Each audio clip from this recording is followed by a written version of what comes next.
Hi, I'm Annabel Gray, and I'm a senior product designer for Protect, and I'm going to talk about security approvals.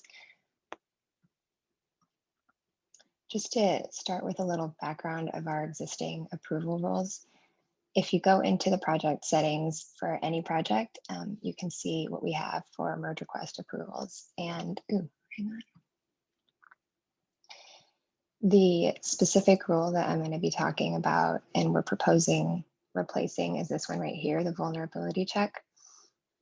If you're a project maintainer, you have access to these rules. So any project maintainer or above can create or edit these approval rules. If you hover over the vulnerability check, you'll see this little popover that says a merge request approval is required when a security report contains a new vulnerability of high critical or unknown severity.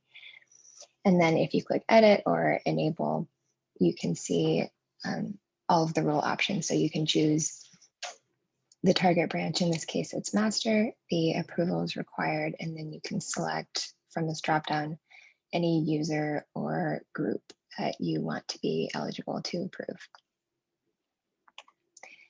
The limitations of this existing flow, there are a few. So the first one is that there's no separation of duties. Like I mentioned, all project maintainers have access to these approval rules, so they could theoretically go in and disable or edit them at will. Whereas for vulnerability check in particular, that's kind of more of a security related check. The security team wants to know if a critical vulnerability is going to be merged into the project. Second is that the approval rules are project level only, like I think I mentioned that.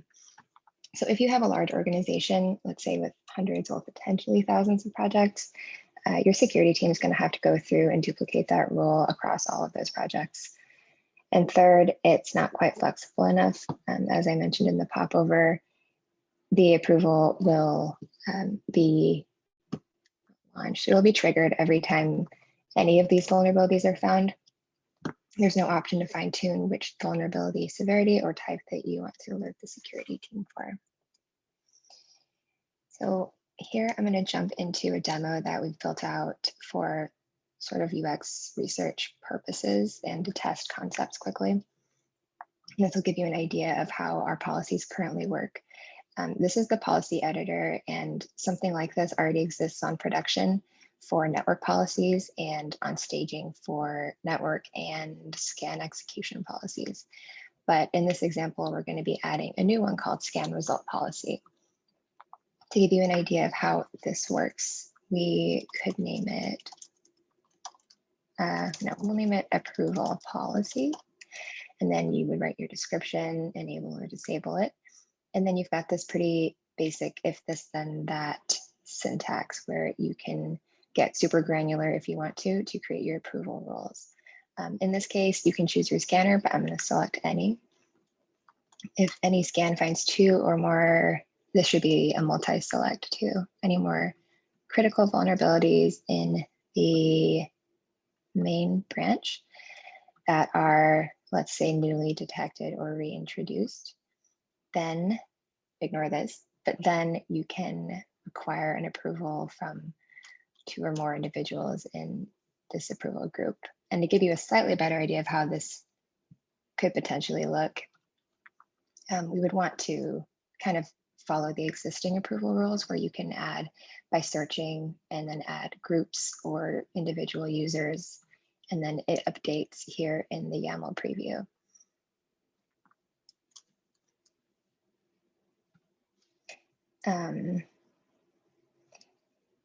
There are other options. Actually, no, forget that. I'm going to switch back to here.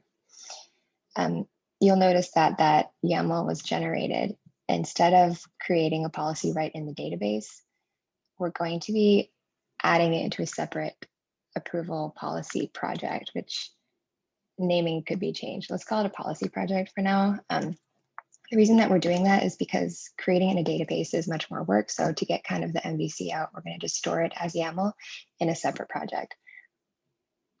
And it's actually got more benefits than just getting it out quickly, because you automatically out of the box get the separation of duties between the development team and the security team.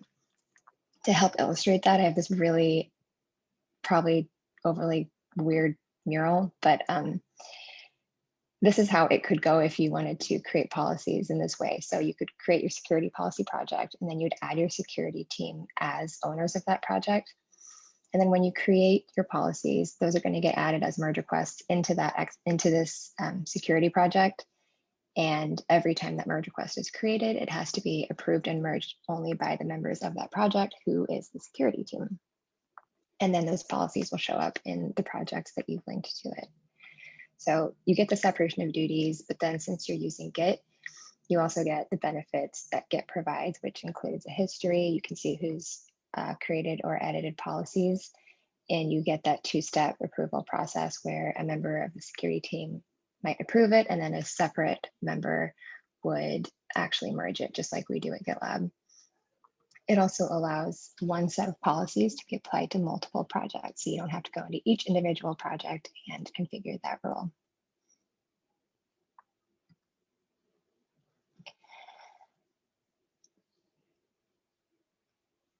So going back to that policy demo, I showed the specifics that you can create for your rules, but if you wanted to not only require approval, one of the great things about this policy builder is that you can add additional actions. So maybe if a critical vulnerability is found in a merge request, you also want to send an alert to GitLab, or possibly send a Slack notification to a user or a channel. And all of these rules and actions are additive, so they should not conflict with each other.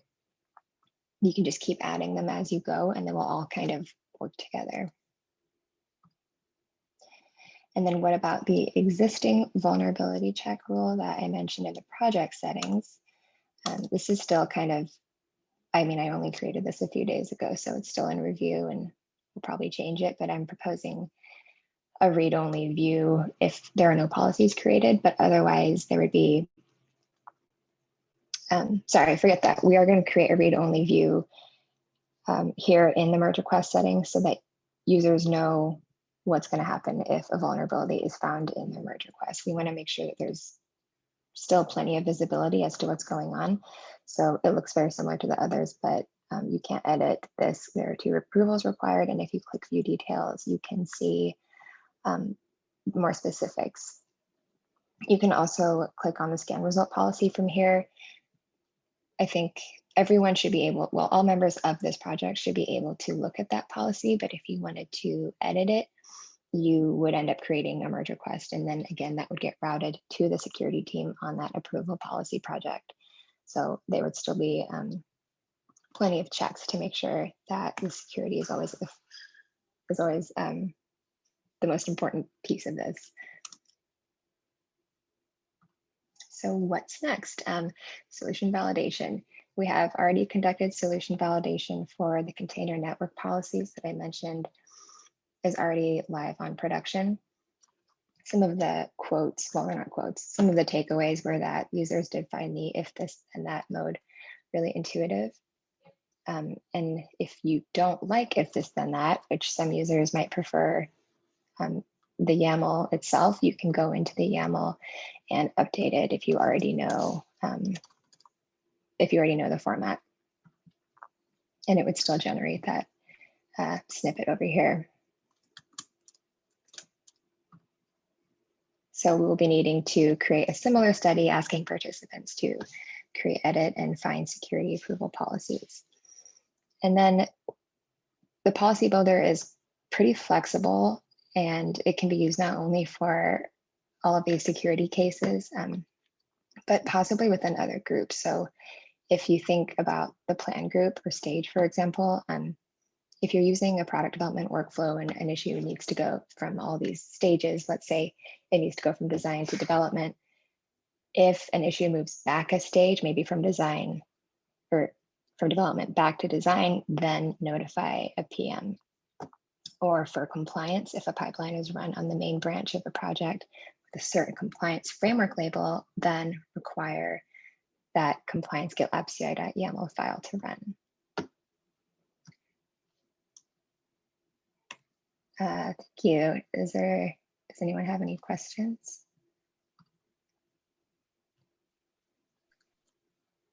I have a quick question. If you update the HAML manually, and then you go back to the tab where, yeah, this one.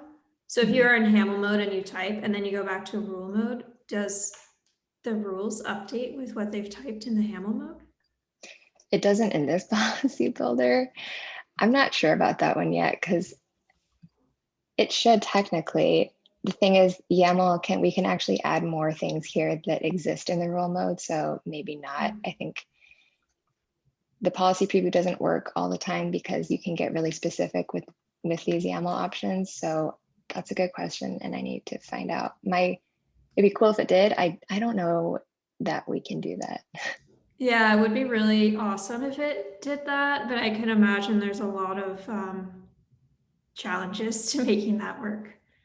Yeah, from what I saw in the research, users don't tend to flip between the two. They'll either just go straight YAML if they already know what they're doing, or they'll fill it out here and then they'll notice the preview updating here.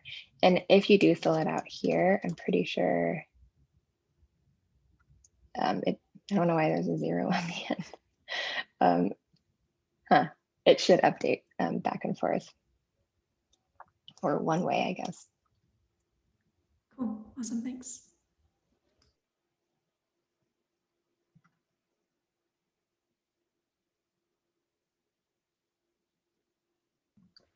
Yeah. Yeah, I was wondering if users would be able to see at the project level, like if the policy was set at the group level and a project inherited the policies, is there any way that they could see that, like, that's where that's coming from? I don't even know if that's important, but have you thought about that?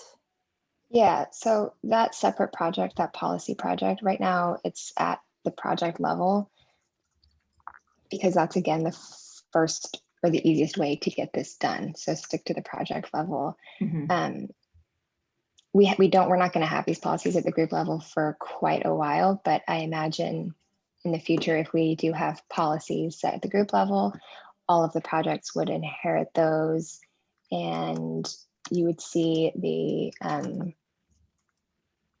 hopefully you'd see those approval policies right here. For other policies, I'm not sure. We'll have to. We should put read-only views in as many places as possible, I think, just so no one's confused about why things are being blocked, or they just always need to know what's going on with their project. Yeah, I'm also wondering if there's a way, like, before we can get to group level configuration, because I've thought about this a little bit with the SAST configuration UI. If someone's going to want to configure SAST to run in a particular way, chances are they're going to want to copy and paste, or apply those policies, or not policies, that configuration to other projects, which will be easier when we have it at the group level. But I'm wondering if there's like an MVC that both of us could do, where you kind of like copy and paste into other groups. I'm not sure how like complex the policy configuration would be. I know with SAST it could be pretty complex. So to go into every project and do that manually would be pretty tedious. But I don't know, maybe at the policy level, it's not as important to be able to do something like that. But anyway, yeah, just something. I haven't given much thought to group level yet. Sure, yeah. And you mentioned going into each project and manually doing these things, and you still do kind of have some manual project by project work to link all of the projects that you want to be associated with that approval policy project. You have to go and link it yourself. Okay. And that's something that, if we end up doing this at the group or instance level, we won't have to do that. We can potentially, sure, if it's at the group, just add all the projects that you want right then and there. Yep. Cool, thanks. I know group is a lot more technically challenging, so it definitely makes sense to start at project level. Yeah. Hey, Annabelle, a bit related to Becca's question. I know that Configure also uses this configuration project pattern for cluster management. So you create a cluster management project and you link it to your own. I wonder if we should have some sort of guideline for how to deal with this, because as we add more and more features like this, I wonder if our users can get confused of having multiple projects that are only meant for configuring things in other projects. So not sure about your thoughts on this. Yeah, that makes sense. And this is the first time I've used something like this, a separate project to store data rather than in the database. Eventually, we are planning maybe in over a year to move to the database. That does mean that we'll lose a lot of the benefits that we're getting from this project. So I'm not sure if it's a for sure plan. I do think it is nice to be discoverable because the flow it makes sense, but it is a little weird. I mean, you have to manually select that security project. And if you don't have one, then we're going to auto create it for you. And then you have to go and manually add that security team to make sure they're all the members, well, to make sure that they're all added properly. That's another step that you need to take. So I haven't given thought to how we can improve that, but I'm hoping that we should definitely add that actually as part of our solution validation to make sure that people can not only create these policies, but that they know where they're going and how to sort of separate the security team with their project and link those properly to the development team. I'd love to hear any of the findings that you've had from your work in that area. Have users found it difficult to locate those external projects? So I'm not from Configure actually. Maybe Justin can speak to that. I do think using a repository has a lot of benefits because you have the Git history attached. But at the same time, if this configuration was on the group level, we would feel a bit more official and more centralized for our users, I think. Yeah, we haven't had enough validation to find out if how people are accepting the project stuff yet when it comes to the Kubernetes agents and whatnot, unfortunately. But I think we have recognized the failings of sort of having to force the way our current tools architecture is set up and fitting into projects as opposed to figuring out this global groups concept. I think we all keep running into the same problem. It's a huge effort. We'd like it, but it's a monster. So maybe if there are multiple groups that are challenged with this, maybe there's a way we can figure out how to come together and spread the effort. Something that we can think about for sure. Yeah, one thing for Configure is, at least back when I was working on it more, the idea of like infrastructure as code. So using the project the way Daniel was saying it and having that Git history was really beneficial. But I'm curious what that would look like if moved to a group level. I'm not entirely sure the infrastructure as code part, if that were to change. Yeah, that's separate. There's definite trade-offs. Yeah, and right now, the idea that we might move to the database or move up a level to the group or instance level, obviously it wouldn't be a project anymore. The downsides seem pretty extreme, losing all the Git history and then the built-in permission levels that you can get with the project. As far as I know, our main reason for moving to the database is it auditing? No. If you wanted to find, let's say, all the projects that you have an approval rule looking for a specific SAST critical vulnerability, there's not really any way to search for those in the projects. You would need it to be in the database. And I guess scalability issues too. Let's say you have thousands of policies. I think we're going to have some kind of limit there, but again, it could get slow or unwieldy pretty quickly. And then the database would sort of fix those